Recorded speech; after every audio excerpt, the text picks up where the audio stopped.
Presence. അമേരിക്കയിൽ നിന്ന് പുതിയ പ്രേതം അല്ല പുതിയ പ്രേതപ്പടമാണിത്. സ്റ്റീവൻ സോഡർബർഗ് ഡയറക്ട് ചെയ്ത ഈ സിനിമയെ കുറിച്ചാണ് ഇന്ന്.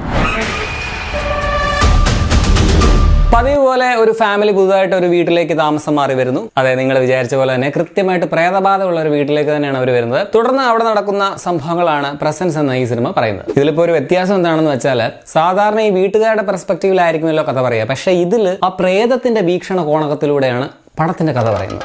So different. അത് മാത്രമാണ് ആകെ ഒരു വെറൈറ്റി ആയിട്ട് എനിക്ക് തോന്നിയത്. പിന്നെ ക്ലൈമാക്സ് ഓക്കെ, ഒറ്റ വാക്കിൽ പറഞ്ഞാൽ ആകെ 1.5 മണിക്കൂർ മാത്രം എടുത്ത് നീളമുള്ള ഈ പടം ഞാൻ ഉറക്കം തൂങ്ങി കണ്ടു തീർത്തപ്പോൾ ഒരു 3-4 മണിക്കൂർ എടുത്തു. യാതൊരു ഹൈ മൊമെന്റ്സും ഇല്ലാത്തൊരു സിനിമ. ക്യാമറ പോകുന്നു, പ്രേതം കൂടെ പോകുന്നു, പ്രേതം പോകുന്നു, ക്യാമറ കൂടെ പോകുന്നു, അത്ര തന്നെ. ലാസ്റ്റ് ക്യാമറയും കൂടെ ഉടലോടെ സ്വർഗത്തിലേക്ക് പോകുന്ന കാഴ്ചയോടെ പടം തീരുകയാണ് സുഹൃത്തുക്കളെ, തീരുകയാണ്. ടാറ്റ ക്യാമറമാൻ സ്വർഗത്തിൽ പോയി. ബാക്കിയൊക്കെ 1920-കൾ മുതലുള്ള എല്ലാ പ്രേതപടങ്ങളുടെയും കഥയൊക്കെ തന്നെ. എന്റെ അഭിപ്രായത്തിൽ ഈ പടം തിയേറ്ററിൽ കണ്ടവരാണ് ഭാഗ്യവാന്മാർ. പടത്തിന്റെ ആ ഒരു ശാന്തതയും AC-യുടെ ആ ഒരു ഊഷ്മളതയും ഒക്കെ കൊണ്ടുള്ള ഉറക്കം കേട്ടിട്ട് തന്നെ കൊതിയാകുന്നു. നിങ്ങൾ ഭാഗ്യവാന്മാരാ. ദോഷം പറയരുതല്ലോ.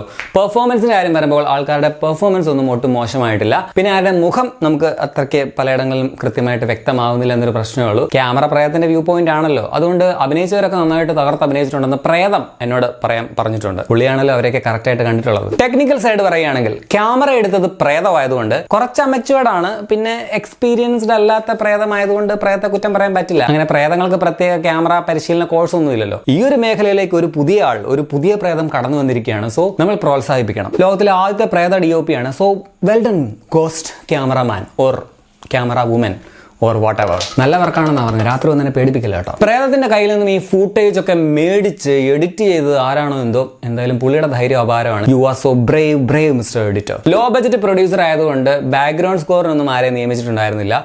പടത്തിന് BGM ഇല്ല. എവിടെയോ ഒരു ശബ്ദം കേട്ടതുപോലെ ഉണ്ടായിരുന്നല്ലേ. ഇനി നെഗറ്റീവ്സ് പറഞ്ഞാൽ